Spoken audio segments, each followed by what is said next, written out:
Bronwyn Scott Woods from the ProAgent team with your weekly update. Wow, what a week the ProAgent team have had. Very happy to put up a sold sign at 74 Warner Park Avenue and 3A Western Road. Also, we'll be putting up sold signs at 41 Western Road and 20 Warner Park by the end of this week or early into next week. This week we listed 357 Titirangi Road, which will go live next week. Walking distance to the village, 1950s character with low maintenance appeal of a brick and tile. So this is 3 bedrooms set away from the road, lovely garden for kids. It's screaming out for someone to expose the beautiful timber floors. It reminds me a bit of 52 Remataka Place, which we sold earlier in the year. We had 5 groups who missed out on that one, so we're certainly contacting them and inviting them to view this. We also went live with 502 Huia Road, and we introduced 10 buyers through this to this property in the first 6 days on the market.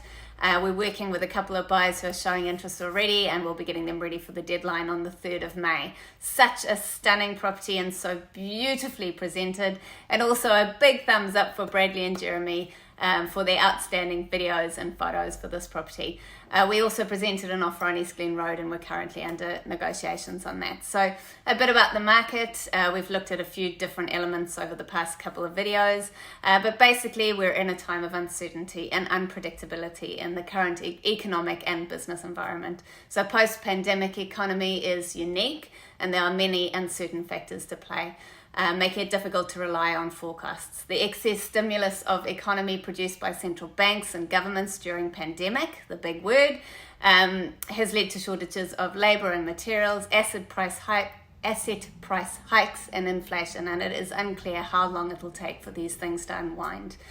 Businesses in New Zealand are facing a tight labour market. We need to find ways of being more productive, but it's hard to say how long that's going to take to adjust. And even though we should be seeing a decrease in spending due to higher mortgage rates and cost of living, people are still spending like crazy. So the building boom in New Zealand, what I mentioned last week, is potentially reversing, and inexperienced property developers may face challenges due to excessive assumptions about financing, staff and materials. In a nutshell, there's a lot of uncertainty out there, and it's hard to make predictions about the future. So it's important to be cautious and not rely too heavily on any particular forecasts or assumptions at the moment. All we can rely on is what is actually happening in our current market, and I hope that these videos give you a bit of a taste of what's happening out there, what the buy activity is like, who's buying the properties, and where the people who are selling are moving to.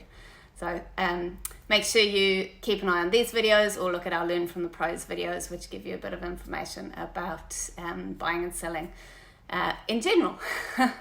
Thanks.